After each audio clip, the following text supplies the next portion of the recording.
everything. Yeah, this is like a first class operation here, my Yeah. guys. Welcome to the show, everybody. It's Eric alongside Rod to go for MSU's 77-58 win over the Oakland Golden Grizzlies at the Little Caesars Arena tonight. It's a 23rd meeting for these teams, and for a few minutes, it felt like Oakland had a real chance to get their first win in the series, but it was not to be as the Spartans tightened down the screws in defense in the second half and won easily by 19. The game featured two poor 3-point shooting teams who on the season who both shot above their season average in about 35%, and also featured Campy and Izzo were both wearing some hideous cringe sweaters, much like they did, I think, a few years ago. I thought the biggest story to come out of this game was, aside from Michigan State finally figuring out Oakland's weird zone and actually figuring out Cooley without getting too flustered, and they never really seemed panicked.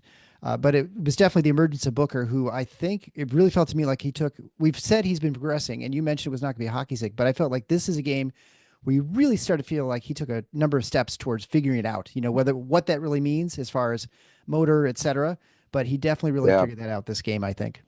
Yeah. That was a strong performance from him because yeah, he hit three triples, but that wasn't the only thing he did.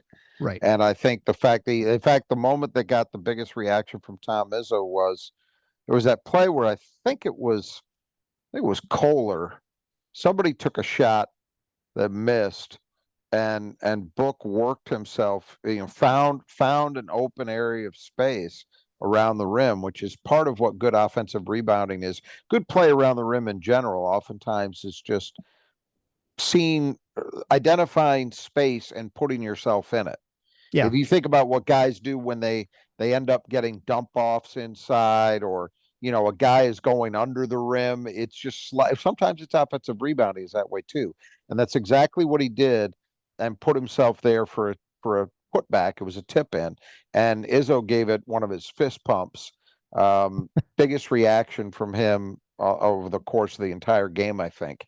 So that's an example of what you saw. But yeah, I mean, Well, I mean, let me just go over his stats. I mean, 18 points, 5 or 9 from the field, 3 for 5 for three, 5 for 6 yep, from the line, 6 rebounds, 4 of them offensive. yep. Yeah, I mean, That's going to be the thing that in really 17 minutes, right? I mean, 18 points in 17 minutes the with those points are rebounds. great. Yeah. But I think the four offensive rebounds is probably what is going to really excite Tom Izzo And it's because what's indicative of how his game changed, right? Like he's right, well, mixing it that's up what we're inside now. talking about. Yeah, right. Yes, he was. Now, you've got to put caveats around some of this It's stuff. Oakland. You know, well, and specifically, it's a very small opponent Yeah, physically, right. right? So much as we said, remember, he had maybe not quite this level of impact, but maybe even more significant considering the opponent. When they played North Carolina, Right, he had that right. big stretch where he sort of took over the game. And we had said, well, it's great to see, and it is new for him. But truthfully, against that kind of opponent, he should be able to do that. And the same thing would Right. hold tonight. But I don't mean to say that to diminish the accomplishment. It's like a lot of times see a guy who said, well, you should be able to do X, and they don't do it. So the fact that he did it, very, very positive. And how many is this? Is this four games in a row in double digits? I It's think close. so. Was he in double digits against both Minnesota and Nebraska? I think at least one of them. I'm And I not and I sure. think he was against Carolina too. So Definitely to North Carolina. he's Yeah. on a run. Yeah. He's on a run where I think he's played the best sustained basketball, and this is now, whatever, 3 weeks of his career, and which isn't very long, but it's really encouraging to see because, again, not I'll go back to the hockey stick thing. I don't expect that this means, well, Xavier Booker's and ought to put him down for double digits every night. I don't think it's that, but if they can get these kinds of contributions out of him on a fairly regular basis, that's another element to this team that it didn't have Even a few weeks ago, previously. like you said. Yeah. Right. Didn't Yeah. have at the start of the year. And it's what you'd hoped for in the off season. And it took him a few weeks, I think, to find it. But if he had been playing this way at the start of the season, we would all be talking about, okay, Xavier Booker's found himself, and Yeah. this is who he is, and it's who we thought he would be. It just took him a few weeks, I think, to find that. But Yeah, a lot of it is, as you say, it's the motor. And I thought, overall, this was in the first half, especially, it's a very frustrating game to watch, very irritating. It was like walking around with a pebble in your shoe. Yeah, That's what it felt like to me watching it. exactly. Yes. That's what it really felt like. But I think that Michigan State overcame that and won the game mostly due to their motor and their energy and toughness. Yeah. If you look at the segments in the game where they pushed it out, they took it from, I think it was a 10-point lead or maybe it was a 9-point lead to a 19-point lead or a 9-point lead to an 18-point lead. They had a 9-0 run there where they had a couple of they had one steal by Jace Richardson where he hurdled the guy while making the pass to Jaden and he got the Right. dunk. Yeah. There was another moment in that segment of play where Jeremy Fears just locked up Cole and ended up forcing a turnover.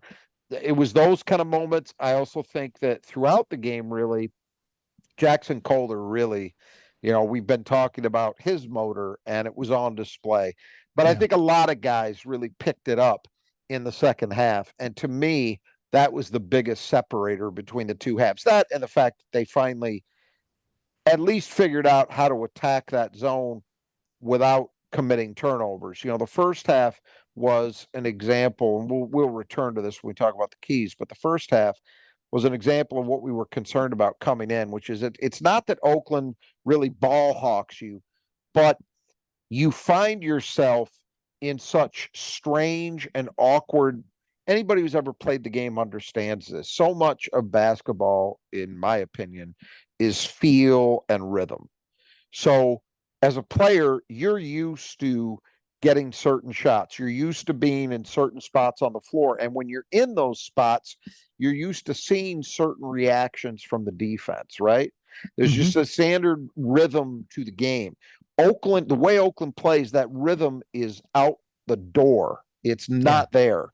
And sometimes, even if they're not really ball hawking you, that's going to lead to you making mistakes just because they have successfully taken you out of the rhythm. They've made it a game where you don't feel comfortable. And that's what we saw. I think they had 9 of their 12 turnovers in the first 8 of half. the 12. Yeah. So 8 of the 12. Okay. Yeah. Right. Yeah. So when they settled that down and then turned up the energy, the effort, the motor a little bit, that was the ball game. That's what took it from a 1-point game at halftime to a 19-point final. And I think that's good because you're coming off a 10-day layoff, and this is a very difficult team to be in that situation against because no matter who you're playing, you are concerned, well, are we still going to have the rhythm we had when we last played them? Let's make no mistake, Michigan State was humming. They were in a very good rhythm coming out of Maui, and then those first 2 Big Ten games, you could see it. They had really started to click offensively. And that first half, boy, you saw everything you worried about, which is they play this weird zone. It's going to take us out of our rhythm. We're not going to feel comfortable or normal.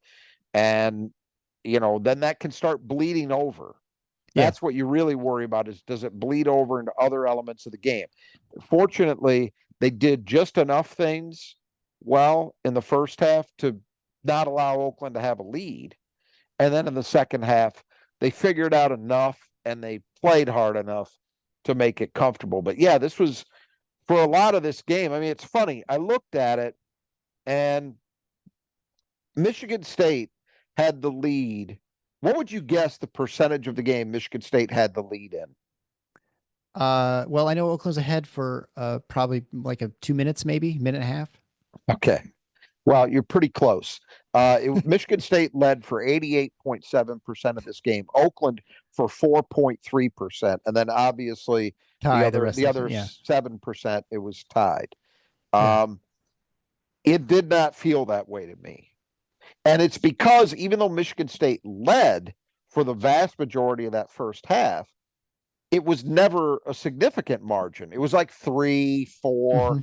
You felt like if they got it to 2 possessions, which they did a couple of times, wow, they're really starting to put some some space between themselves and the Golden Grizzlies, because it just wasn't getting, they weren't getting any. It stayed, so it felt worse than those numbers suggest it would have, in my opinion. But again, you do enough to hang in there, and then you play a much better second half, and I think you can feel reasonably okay with the outcome. Again, this is not an easy team to play, and as we talked about in the preview, Illinois played them at home, beat them by 12. Kansas played them at home, beat them by 21. So basically about, one bucket more than Michigan State. They went into Toledo and blasted them by 33. So it's not an outlier that this team can play competitive basketball. So right. I'm okay with the final outcome. And I think it was a deserved margin based on the way Michigan State played in the second half. Now they didn't do some things, they did very poorly, which I was disappointed by. The defensive rebounding was a joke. We'll talk about that. Yeah, right. Yeah, that was a joke. Yeah. I mean, the number isn't horrendous on a percentage basis, but it is considering who Michigan State has been and who Oakland has been. Right. And that was really bad. Mostly first half, I felt like most. It was. Right. And that was, and they also got why it was close. They got a couple cheapies that last possession. The very last possession they didn't score on, they got 2. So it would have been a little better, but for that. But that doesn't excuse that first half. Right. And it wasn't, oh, they're just taking and missing a lot of threes, so they're long rebound. It wasn't that. Michigan State did a very poor job, bottom line. Yeah, I think so. And I feel like a lot of that, the second half, the difference, especially in the defensive end, really came down to you could definitely, their focus was different. They were getting burned from the threes early in the first half from Cole, primarily Cole, and I think one from Christie, and Christie hit a bunch in the second half. But you could definitely see the focus was, okay, Cole got, I don't know, 15 in the first half or something. Yep. Akins just decided, they told Akins, you're going to stop him. And he did. He really pretty much not just Akins, though. He was one of them, but I thought Cohen Carr did some good things. Yep. I thought Jace Richardson was a number of guys. Fears. Probably the ringleader. Yeah. I thought Jeremy Fears had a really good defensive game. Jeremy Fears, it was actually Cole that he was working in segments in that second half where he'd pick him up. We talked about they don't have point guard for Oakland, right? They don't start their point guard, so Cole ends up being the de facto guy. Jeremy Fears, I think, probably had a much better version of a scouting report that we gave, and he attacked him in that second half. Yeah, but that's like poking the ball away and stuff. That's a great way to take the guy away, make him feel uncomfortable. So much of that game in the first half was Oakland making Michigan State feel uncomfortable. I think in the second half it got flipped, and it was mostly because of the motor and the intensity that Michigan State played with, and I agree with you. The defensive end was a large part of it. Yeah, I feel like especially when it came to on the offensive end for Michigan State, playing a little faster, a little more decisive, and really attacking the rim a lot more in the second half. Yes. The nice thing about this team too, and we've talked about this plenty of times, that the difference from last year you had about one guy, basically Walker. Occasionally you'd have Hogard who drive, and usually miss, but you had a couple guys who could attack. And now you've got the attacking comes from so many different places. Just about anybody can come at you. I mean, Zapala came, it's like the first bucket, I think, the second half. He just wisely just got the ball and just shot the gap, and I surprised everybody, I think. But it just shows you there's so many guys who can go and attack right now that it's really hard from a defensive end to stop them. And those lanes were there the whole time. It's just they just weren't. They almost were looking too much past first, and I feel like in the first half, and it maybe Oakland's defense is not as good, or was better in the first half. I don't know, but either way, Michigan State seemed to kind of figure things out. I think what. And I was on Jack Ebling's show this afternoon, and he asked me if I knew how to describe what Oakland does defensively. I said, if Tom Izzo and Greg Campy can't describe it, I don't think I've got much of a shot. But I will tell you this. One thing I noticed is frequently, when you're playing again, when somebody says, well, you're playing against a zone, and we talk about this a lot when Michigan State is facing those kinds of teams, typically there's a gap. That's free throw line or free throw line extended. And so usually the way you can beat that zone is you get the ball into that gap. Sometimes you could do it via the dribble, but frequently It's by throwing the ball into a guy there. We were talking about this in the pregame that, right. maybe Jackson, that might be a role that Jackson Kohler would say. But the problem is Oakland zone shifts in such a way that that gap isn't there very Yeah, often. it's a double right away. It's Right. kind of weird. Exactly. Two guys there frequently. And I think that, as much as anything else, was responsible for throwing Michigan State off in the first half. It made it very, very difficult. But, to your point about aggressiveness, I'm pretty sure Michigan State only had 8 free throw attempts in the first half, because I was really thinking, all right, this is going to be a game. Oakland's not a team that fouls excessively anyway.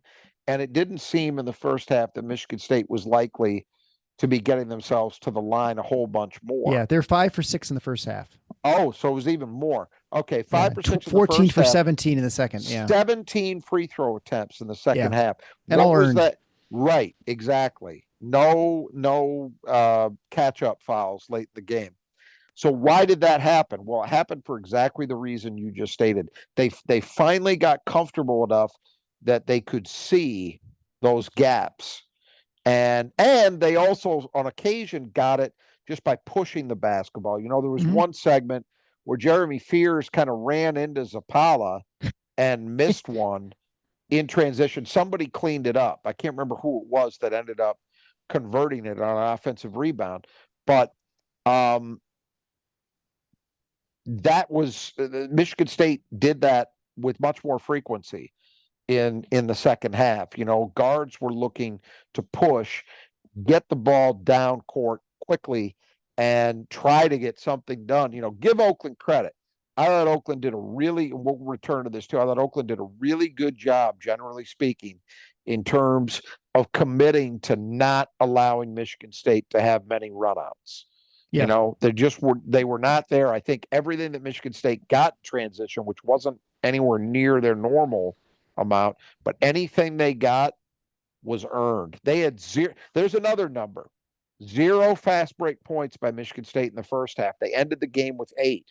Now that's not sensational, but it shows you the difference, right? 0 and 8, nothing and something. So that all went along with it. But I think, as I said, I think overall there's certainly a handful of things that, I'm sure Tom Izzo is going to be irritated by. I was irritated watching it. I'm sure most of our listeners were, for the defensive rebounding most notably. But I think they also there were enough good things here that you look at it on balance and you say, all right, playing an in-state opponent, you're not at home. You're at, they like playing at Little Caesars, but you're at Little Caesars. You're not in your total comfort zone. And you did enough things well, and enough guys played well in that second half, especially, that I think you come away from this feeling reasonably good. Yeah, it certainly helped too that it was not an NCAA tournament situation, because you definitely, that sort of game feels a lot different at halftime than a game in December, right? Like there would have been way more pressure coming out of halftime, and Oakland would have been feeling a lot better about themselves hitting those threes. And Yep. Oh, absolutely. No, you're right that there were more limited stakes. That's, it was something that I think is worth keeping in mind. I think that,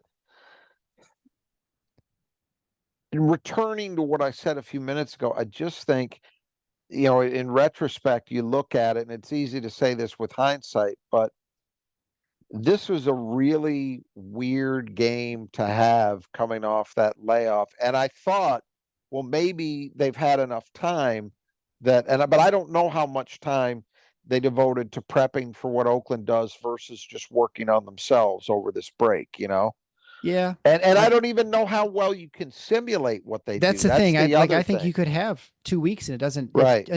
It's sort of like Michigan State's fast break, right? Like, I mean, you can practice it as much as you want, but until you actually feel it live, I don't think you can really that's a good simulate point. it well. And it's hard. Yeah. And it's difficult to say, well, what are the rules? So, I mean, seriously, okay, when the ball moves here, what do the defenders do? I'm not sure what those rules are. It's hard to discern watching them. there doesn't seem to be any consistency to it. And I'm not knocking Greg Campy. There obviously is a system they're playing to, but boy, it's hard. It's hard to decipher, I think. But the other thing I was going to say is, the downside to this, you talk about an NCAA game, and what I often think about at this time of the year, even when they're going up against non-heavyweight opponents, is, well, okay, now you've seen that. You've seen a team like with Samford, for example. Right. Okay, right. Michigan State's seen a team that just commits to playing high tempo basketball, both ends of the court. That's what they do. You've seen that. And you've seen other kinds of teams in terms of how they choose to play. The problem with Oakland is you're not getting a ton of value out of that aspect of things because nobody plays this but them. Yeah. That's oftentimes that's how it is those schedules. Like, okay, I'd like to see a team that plays a lot of 2-3 zone. So we get a chance to go against that. I want to see somebody that goes up tempo and somebody that's very patient, a lot of back cutting, maybe some Princeton offense, that kind of thing. This doesn't fit into any of those categories. It's nice to have in the sense that, okay, it's a competitive game that you had to play well in to win, but you don't get that kind of benefit out of it because you're never going to see this again. Not unless you somehow run into Oakland in the NCAA tournament, which I think the odds are very much against this year. Yeah, I guess the one thing you say that's a very good benefit is you have a team that's comfortable playing you because they play you every year, and so they're not afraid of you, and and that you have figured something out in the middle of a game, when things just aren't quite working properly, and so there's value in that, obviously. For sure. Right? I mean, the overall competitiveness. Yes, I agree with that. I'm just talking the systemic stuff. In a lot of situations, if you played a team, and they used to do this sometimes, they would play in recent years when Rob Murphy was at Eastern Michigan. He brought that zone from Syracuse, from Jim Boeheim. Remember, right? But that was a nice aspect of playing Eastern, because you say, okay, we saw somebody playing a matchup. So if we get a team that plays that in the tournament, be it Syracuse or somebody else, we've at least seen it. Yeah. There's no such benefit here because nobody does what Oakland does. No. They're totally unique in terms of everybody across the country. There's nobody I'm aware of, at least, that plays a defense that looks like this. Yeah, I guess the only thing you could say is, I guess, that you have a team that sometimes you'll see teams will switch your defense halfway through your possession, and so maybe you'll be able to recognize things changing. But I don't know. Sorry. So let's move on to the player that Michigan State needed to keep in the gutter. Brought to you by the brothers Just Your Gutters. The brothers will come up, clean your gutters even now. They'll also fix whatever else needs to be done. So if you got a leaky gutter, if you have a problem with your downspout, whatever it is, they can take care of it. They can fix your fascia if you even need to. So contact the brothers Just Your Gutters. They're located both on the east and the west side of the state. 10% off. You mentioned Final Four when you get your estimate. You can find ways to get our estimate at our support page at the Final Four is on the schedule.com/support. There you can get a hold of either Kurt or Greg. They also have those heated gutters now. So if you have problems with ice buildup in your gutters, or leaf guards, which, aren't leaves falling now, but if you're like some people, you might still have leaves in your gutters. You might want someone to clean those out. But either way, they can put those leaf gutters on to keep them out. They do fantastic work. And the player that was supposed to be kept in the gutter was Alan McKeeba. And he finished with 3 for 10, no threes, 1 for 2 from the lines, only 7 points, just 1 rebound, which is an offensive one, 2 assists, 2 turnovers, no steals. And he would playing with 4 fouls quite a bit in that second half. I want to say most of the second half, at least the last half of it. He sat for a little bit, but they had to finally bring him back in. So he was kept in the gutter for sure by Michigan State. They did a good job in taking him away. Really, the only success he had, I want to say, it was him that took Carson Cooper a couple times. Like twice. Yeah, I was going to say Cooper had a rough game in general. But, he did. But I will just say in his defense, there aren't going to be many times he's asked to guard a 6'6" guy who's really a wing. Because, Jackson may see that, and Booker may see that at the 4. Carson's not going to be asked to do that very often. No excuse. They were poor defensive possessions. But, they did a good job of locking him up. The problem is that, a couple of Oakland's perimeter guys got loose. But, look, what are you going to say? Some of those shots that they hit, and they came in shooting miserably. Both of Yeah. those guys, Cole and Christie, both sub 30%. And some of the shots they took were ridiculous. They really were. And sometimes you say, okay, the guy's going to hit that. What I guess I'm saying is I didn't feel an excessive amount of them were a result of Michigan State falling asleep and letting a guy who was hot just get a good look. Some of it was Oakland running good offense. They did do some good stuff to get those guys loose. But again, some of those shots, Cole hit a couple step back threes from, 24 feet. I mean, come on. That's Well, just, yeah, if those are going to fall, okay, you got to live with it. But they did a good job taking away the guy who's been their best offensive player this year. And I think that's a job decently well done. Yeah, I think the to point to with those players, yeah, they were shooting stuff. They were shooting 27 and 28% respectively, but they're both probably mid-30s shooters. That's why they're brought into Oakland. Yeah, sure. So it's not surprising that they hit some in this game, and they just, this is what happens, right? Shooters get hot some games, and they happen to. I think that definitely happened with both of them, as you said earlier. Cole in the first half and Christie in the second. It was a classic, in my opinion. It was a classic case of a guy who's been struggling, sees one go through, and then it's just confidence, and they're just firing. And they were firing. I would be more disappointed if I felt like, Jesus, they're just not guarding these guys. But I didn't really feel that was the case, not excessively. They both may have gotten loose once or twice in a way you wouldn't like, but for the most part, they took shots that were either reasonably well contested or they were just objectively bad shots that happened to go in. Yeah, I mean, if you look at the shot, I don't know, not shot chart, but if you just looked at the difficulty in shots that Oakland was forced to take in the second half, that's what I'm saying. Mean, their only ones were good were the threes, and like you said, even the threes were a little bit difficult, but their 2-point shooting was pretty terrible. I don't know what exactly it was, but it couldn't have been very good. No, because they shot as a team, they shot 35.5% from three, but 30% overall. Right, so they're like sub 30% from two. And, yeah. And a lot of that. A lot of blocks. Let's give credit. 11 blocks. Holy cow. As a team. So and everybody got into that action too. They did well, but Zapala had either 5 or 6. Yeah, Kohler had a couple. Right? Kohler had 3. Yeah. So those two guys alone, but the other guys did. Fierce had a block. Akins had that 3 he blocked of Cole's in the first half. Yeah. And Cohen Carr had a block. So an off-ball block. So they I think a lot of Oakland's 2-point struggles were a result of Michigan State just really being imposing around the rim, Yeah. All right, then we come to Who Cleans the Glass Best, brought to you by the Squeegee Squad of Grand Rapids.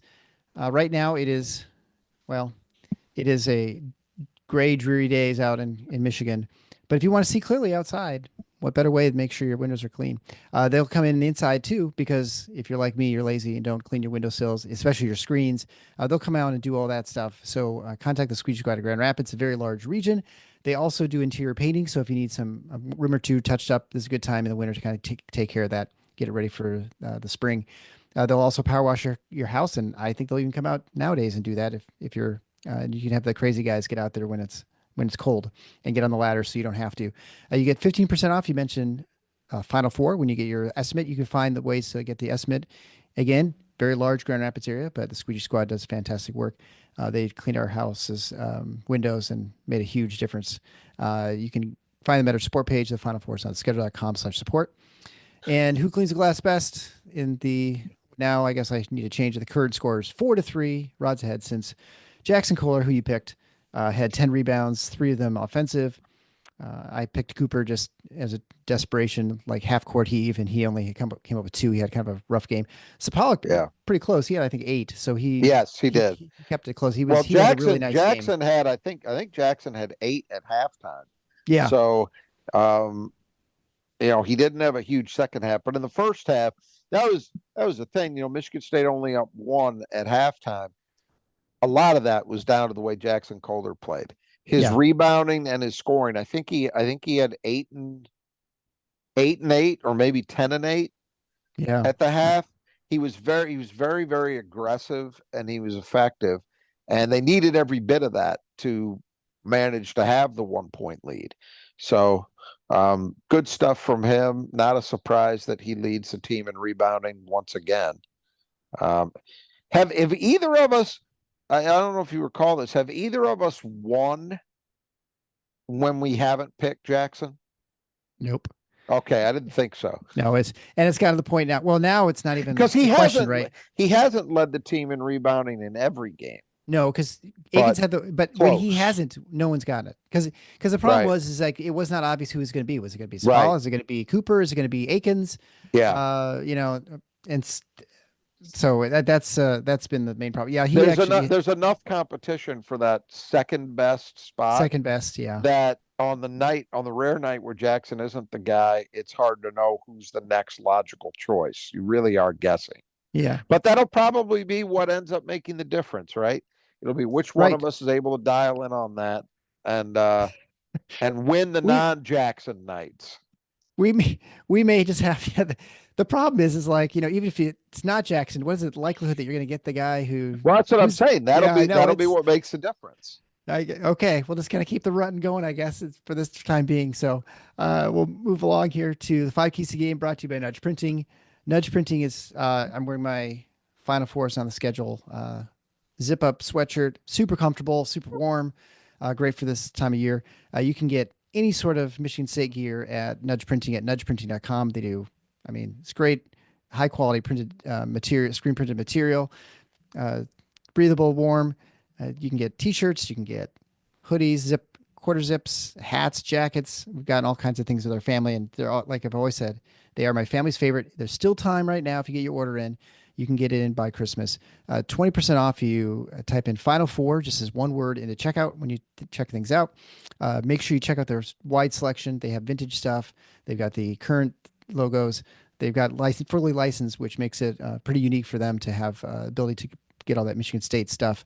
And so check out their stuff. And if you have someone who's not a Spartan fan in your family, but is a fan of another school like Eastern Michigan or Western Michigan or something like that, you can certainly get their stuff as well, or even some of the smaller private schools in the state of Michigan. So check out all their massive selection at the nudgeprinting.com. All right. So keys of the game. We'll begin with rebounding. So this is, I don't know. It's kind of two different stories. Yeah. 2 points. So yeah, I'll just give you the stats real quick. So Oakland 15 for 44 for 34% rebounding edge. So I should say 15 offensive rebounds for 44 misses for 34%, but really good in the first half. Michigan State with 20 for 34. So they had 58% offensive rebounding rate for the game, which is on 34 misses. They had 20 offensive rebounds. Okay. Yeah. So, yeah. And then the other thing is you can just look at second chance points, which is, I think, a little interesting too, because despite Oakland having 15 offensive rebounds, they only got 8 or 7 points off those second chance, whereas Michigan State had 25 points off their 20 offensive rebounds, which is a massive difference. That'll make you feel a little better. Right.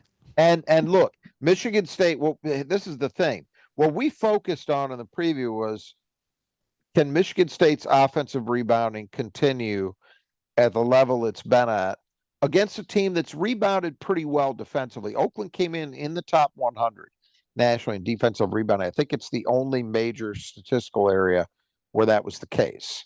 Mm-hmm. And so that looked on paper as if that would be a reasonably challenging element in this game. It was not. Michigan State absolutely tattooed them. And really good to see, as you pointed out, that they turned those offensive rebounds into points. You said 25 second chance points out of 20 rebounds on 20 offensive rebounds. That's really good. That's what you want to see. And the rate, anytime you're above 50%, Jesus, you've decimated a team. So Michigan State's offensive rebounding, which has been very good to date this year, has improved. It will be sitting in an even better spot. The problem is we didn't even spend much time talking about the other end, because Michigan State came in number 4 in the country in defensive rebounding rate, and Oakland has been a very bad offensive rebounding team. So we figured, and especially because Well, you know Greg Campy's going to prioritize shutting down Michigan State's transition game. They likely won't even try. Yeah. Well, that was not the case. Credit to Greg Campy because they clearly were trying to offensive rebound, and they managed to do it while still keeping Michigan State's transition game in check. That is a very difficult trick to turn. Yeah. So hats off to him and his team for doing it. From Michigan State's perspective, in the first half, I thought it was an abomination. I thought they were terrible. Yeah. Their effort was not where it needed to be. Their execution was not. They weren't finding guys and putting a body on them. They're just letting guys go freely. Very, very, very disappointing. Yeah. And they were better in the second half. You know, the final number is not catastrophic. What did you say it was? 35%? 34%. Yeah. The first set, to your point, they had 9 of their offensive rebounds in the first half and really 5 in the second half. Yeah. The big difference there. Yeah. It got better, which is good. You learned from but the first half never should have happened. Yeah. So very disappointing. Doesn't mean that Michigan State is not a good defensive rebounding team. I'm going to choose to chalk this one up to one of those things that we see happen in the non-conference where an undersized opponent that doesn't statistically rebound very well on the offensive end somehow manages to do it through effort or, Michigan State just not feeling comfortable. I think some of that was the case, and I think on occasion, Michigan State's big guys just got beat by a quicker reacting opponent. Sure, they couldn't get a body. That's not an excuse. That's just a description of what happened. You can't let that happen, but it did happen. So that would be, out of everything that happened in this game, that is by far my biggest negative. But it's also not something I'm gravely concerned about because I think they will bounce back. Right. Next to the game was the fast breaker pace. This is certainly something that, we talk about the pace. Oakland plays very, very, very slowly. I never felt like they played super slow. I mean, there are occasions when they did, and certainly the first half, they seemed to control the sort of the flow of the game much more. The second half got away from quite a bit. Though I don't know, that was my impression, at least. There's a few different ways of looking at this, I guess. So one is Michigan State it was a 31-30 game at the half. That's absolutely what Greg Campy wanted. Right. That was the tempo that he wanted. No, they are not. It's not Bo Ryan, Wisconsin. They'll take a good shot early in the possession if it presents itself. They will. Mm-hmm. But that defense it really makes it tough on you to run your offense with the kind. And to Michigan State's credit, there was one time or two times max in this game where they really got super late clock. Yeah. It didn't happen very often, but it still felt as if they were stymied for most of that first half. Like they just couldn't get into any kind of consistent quick rhythm. They weren't, John Crispin mentioned it, when they were asking it coming out of the halftime break, well, what can they do? And one of the things he said, which is exactly right, and it's part of what they did in the second half, is move the ball. Mm-hmm. I felt like they were not quick in the way they were moving the ball and moving themselves in the first half, and it led to a slower paced game. Second half was better. Yeah. Now you look at the final score and you say, well, they scored 77 points. That's a pretty decent output. It's not quite what they've been averaging, but it's not that far off. Mm-hmm. And against a team that is coming in, their intention is to slow this thing down. That's okay. So we figured they would not get a ton of transition chances, and they did. Yeah. But I think especially if you consider how much time they had to take in the half court in the first half to end up scoring 77 points in this one, I don't know if you could say it represents a total best case scenario, but it's a pretty good case scenario. Let's put it that way. You worried about, they kept mentioning a stat, which frankly I had not heard until tonight, that MSU was, I think, 7-0 or 8-0. Oh, with a point scored. Exceeding 70, and they chalked up another one tonight.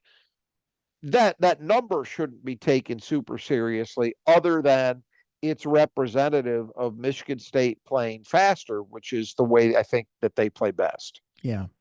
So they were okay here, I guess, is the bottom line. Overall, I think they were okay. Yeah. All right. So the next key of the game is mistakes or turnovers. This one that really cost Michigan State in the first half. They had 8 of their 12 turnovers in the first half.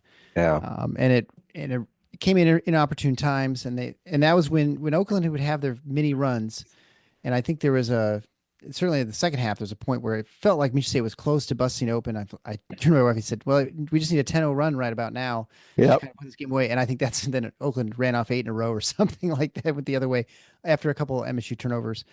But it wasn't enough to actually make enough difference in the game. It wasn't an edge for either team, and I think off turnovers, again, this was advantage to Michigan State. They had a 12-6 advantage points off turnovers. Yeah, that was the thing. It didn't damage them too much, which is what you worry about. That's one way you keep an outmanned opponent in it, is if you're just giving them easy possessions. You're giving them easy baskets by virtue of, pick sixes, as I likes to call it. Right. I think that, overall, this was a decent effort. It's hard to measure, because you look at what Oakland does statistically, they do not force opponent turnovers. Right. So you can't say, well, everybody struggles with this that way. No, they really don't. But Michigan State struggled with it in the first 20 minutes and then really didn't so much in the second. So what I will attribute that to, I think a reasonable way of interpreting that is they settled in to understanding what that defense was doing and what opportunities it was giving them, and they took advantage in the second half. And I think, Crispin mentioned it in the second half as well, but I felt like the first half, you watched them, there was plenty of movement. Like sometimes you'll watch teams and we've seen this in Michigan State plenty of times where there's just not much going on. There's just the guy dribbling. Yeah. Certainly the last couple of years, we saw a lot of that, just dribbling, and no one's really doing anything. Oh, maybe guys switching at the baseline, from one corner to the other. Right. But I felt like there's tons of movement, but it was without purpose. Like guys are finding an open spot, but there was no intention to now I'm going to go score, I'm going to make some play. It was just getting open, but it wasn't actually, it wasn't playing with purpose. And that's what I think he was talking about in the second half, where, it's easy to become a better shooter if you go someplace with a purpose of scoring versus just going to someplace and then, I'm open, and then you shoot and you tend to miss it. Because John Crispin made another good comment along these lines. There was a point where, if I remember the play correctly, Jeremy Fears, it was in the first half. Jeremy Fears went to the rim and found Xavier Booker underneath, and Book got fouled. They ended up hitting the free throws. But he said it was during a stretch where Michigan State was struggling some to get anything going.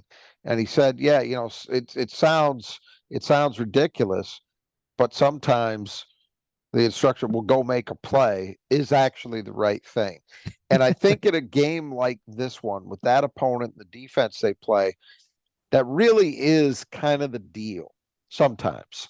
I'm not saying there aren't specific things you're trying to do strategically. Of course there are. But sometimes in a game like that, against a defense like that, where I think it's pretty unpredictable in terms of how they're going to be aligned in any given moment, that sometimes it is just that simple, that you just say, well, I got to go. All right, I recognize, read and react. You read that there's an opportunity to get to the basket, as Jeremy Fears did, and he reacts. He goes to the rim. And he finds somebody underneath, guy ends up getting fouled, but it gets you points. Yeah. That was that kind of moment. That wasn't all right, we set up this play, so Jeremy then has space created. It was just space happened to be there, and he took advantage of it. And I really think that's also what happened with Michigan State in the second half, is I think they got comfortable enough with what they were looking at that they could then just start to play. They could just start to react some. At least that's my 2 cents. Yeah, and I think the fact that when you're not moving with purpose, you're turning the ball over, right? You're just making passes that are kind of pointless too. Yeah, and that's where they kind of cleaned up in that second half as well. Yep, absolutely. Next is Poise in a situation where you have the Super Bowl, as you mentioned with Oakland before, where this is a team that is looking to make a statement, obviously try and break the 22 game streak. A lot of players from Michigan, although as we mentioned in the pregame, not so much anymore with these teams. Yeah, but you there's know really what? some You aspect know there. what? Cole's from Pontiac. So Yeah, one of the two guys that went off. there you go. Absolutely. There you go. Absolutely. Yeah. And I guess overall, just Michigan State handled that well. And I thought even though it was tight in the entire first half and it was tight at halftime, I never got the impression, and I felt this way all season so far. I didn't see a lot of panic or even much frustration from this team, which is, I think, is worth something. That's actually an encouraging sign, I think. Yeah, for the most part, I think they avoided getting too frustrated, and clearly they kept it together enough that they could come out and put together that second half. That's all true. Believe me, it was on my mind as soon as Cole started to heat up. Like, here you Yeah. go.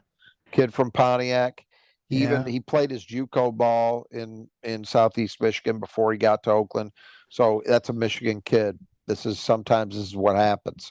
But they really, in fairness, we're saying, well, DJ Cole tortured me. I think DJ Cole shot 6 for 20.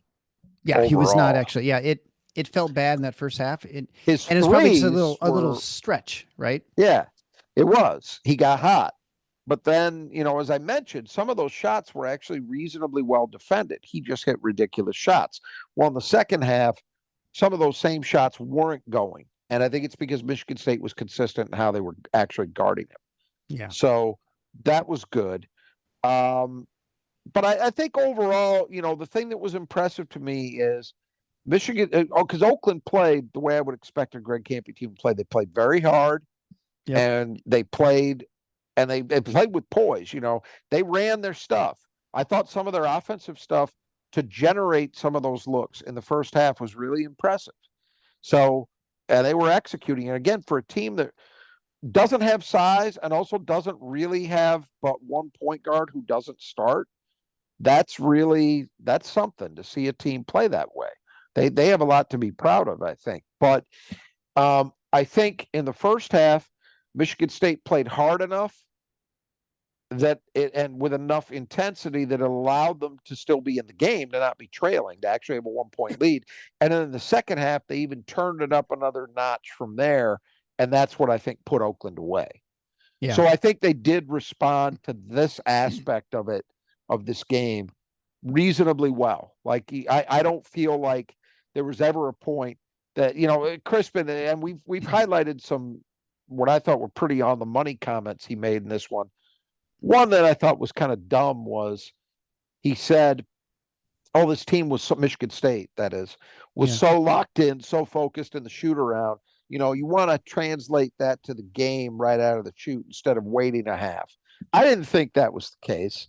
I didn't think Michigan State came out flat. I think that there were reasons. There were reasons for what we were seeing, which was primarily they couldn't get any offensive rhythm established, and Oakland hit some shots you don't expect them to make. That was really the story. And the one thing you could criticize was the rebounding, the defensive rebounding. But other than that, in the first half, that was really the story. It wasn't that, Michigan State came out flat. I thought Michigan State competed hard. Now, they turned it up another level in the second half. That's true.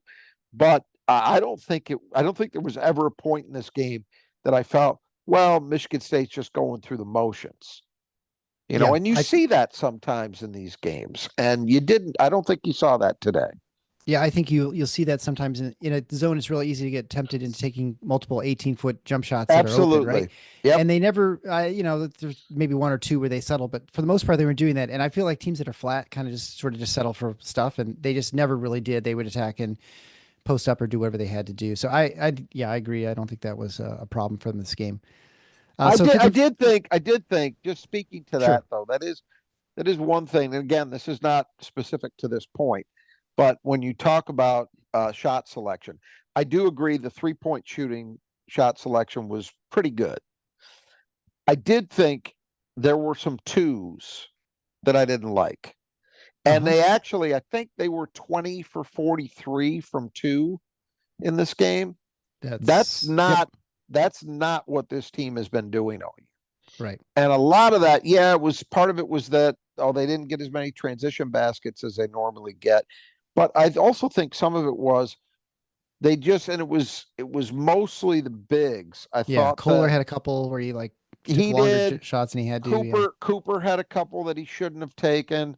Cohen Carr had a wild one. I don't know what he thought he was doing. It was like a half hook from about 8 feet. Yeah. There was some shot selection there from two that we have not been seeing.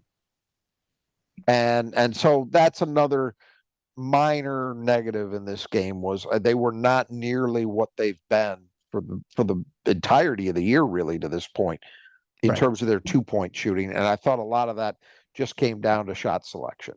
And again, you understand it. Most of those bad shots came in the first half, where I just think that zone had everybody kind of out of sync. You're not feeling comfortable. Things aren't happening in the rhythm you're used to, and that will suck you into taking some bad shots on occasion. Yep. And so the fifth and final key to the game was the perimeter. These are two teams that have been, statistically horrendous from outside the arc. They both ended up shooting about 35% from three. Michigan State 6 of 17, Oakland 11 for 31. It felt worse from Oakland in some respects because in some ways that, as we mentioned, they only hit 8 non-3-point shots all game. So it did feel like all their production was coming from three because it was all coming from three. So those shots felt a little bit bigger than maybe they were at times. Yeah, it was right. It was really all that they were getting. If they weren't hitting a three, they weren't scoring for the most part. Although they did an okay job getting to the line as well. But yeah, look, I think I've said, to me, what meets the standard of maintaining a good rhythm as an improved 3-point shooting team is at about 35%. So to me, they did the job tonight. Yeah. Job well done. That makes 3 in a row that I think you can see there's been improvement. And so the task continues to be just staying there. It doesn't mean you got to go 50% every night, because you're not gonna. But as long as you're not having one of those 2 for 18 nights, that we keep a steady level of reasonable production from three, this becomes a very difficult team to do. Because I'm telling you this, there are not going to be many nights they go 20 for 43 from two. That's not what I've seen this year. Tells me that's not going to happen very often. Yeah. So if they're shooting twos the way we expect them to, then this level of 3-point shooting is just fine. And if it's also combined with what they've been doing in terms of getting to the line and converting. So once again, a weird game where you don't necessarily expect to get, and it didn't look like they were going to get to the line at the level we're used to seeing this year. And then you look up at the end, 23 free throw attempts, and they hit 19 of them. Yeah. That's great. That is, and as you said, it was all earned. So that's fantastic. And I think we talked about this in the last game. The great development here is that early in the season, a lot of it felt like, all right, this is Frankie Fiddler making his impact felt. This is what he does. Yeah. And that's kind of carrying this. It's gotten away from that. He has not been shooting very many free throws lately, but the team is keeping their attempts right where they've been. Tonight it was Booker gets 6. That's not something we've become accustomed to seeing. But you know what? If you play with a motor the way he did, and you're active, and you're 6'11", those chances are gonna find you. Yeah, and I think another night's development, 83%, just 4 misses out of 23 tries. But Konkar looks very comfortable with the line suddenly, and he's over 50%. He's hit 6 in a row. Season. Yep. And Zapala's still struggling out there, but outside of him, you don't feel uncomfortable with anybody shooting. Right. No, it's everybody. Today, like Jaden missed a couple. There were some things true. you don't expect to happen, but by and large, we've talked about this before. It's really everybody except for those two guys. You feel anytime anybody else is stepping in the line, they're going to hit them both. Yeah. That's how you feel. And even those guys now, I don't ever expect anybody to step to the line and miss both. That's like, even if there's a Zapala or a Carr there and they miss the first, you kind of expect they're going to hit the second. But it's good. Yeah, it was good to see Cohen continuing to slowly get rejoin the human race. Yeah, you totally see he's working. And Zapala, is not great, but Zapala's been plus 50% all year. He's been in the 60s pretty much the whole year. Yeah. So I can live with that from him. I actually thought, in what was a tough game, because again, he's also guarding guys that are 6'6", and it's just not a game that's meant to be comfortable for him. But I thought he actually played really well. He didn't I thought he had a score a good game. ton. Yeah. He didn't score a ton, but man, he was a presence defensively, and he rebounded really well. So you put those two things together, man, that's a nice contribution from him. Yeah. He's been a nice addition. No All right, well, question. I think we'll, unless you have anything else to add, I think we just can wrap it up there and, Well, we'll, just the next one up, and we'll have a preview up shortly, but it's Florida Atlantic, their first year post Dusty May, where's and May coaching again? I can't remember. yeah, somewhere, and they're not bad. Last I looked, and I haven't checked tonight, but last I looked, they're inside the top 100 on KenPom. Yeah. So this is not. I wouldn't expect this to be a total walkover. Be nice if it was, but this is a competitive game, and it's not super short turnaround, but relatively short. Yeah. Saturday afternoon. So it's going to feel short for us. We got to turn around and get another show out here Yeah. pretty soon, a pregame for that, which make sure you check it out. Again, check out our new YouTube channel if you want. It's at TFFINOTS. We're also on Twitter at TFFINOTS68. Check out all our great sponsors, Nudge Printing, Brothers Adjust Your Gutters, Squeegee Squad Grand Rapids. You can find all that and some other things on our support page, ways to support us financially if you want to do that too, if you like our content. Again, make sure you check out our YouTube page, like it, subscribe. And if you're on the podcast player, continue sharing with your friends and family. Leave a 5-star review. We really appreciate those. Those help a ton with the algorithms finding other Spartan fans. And so I think that's pretty much it. So until next time, the Final Four is on the schedule. Go green.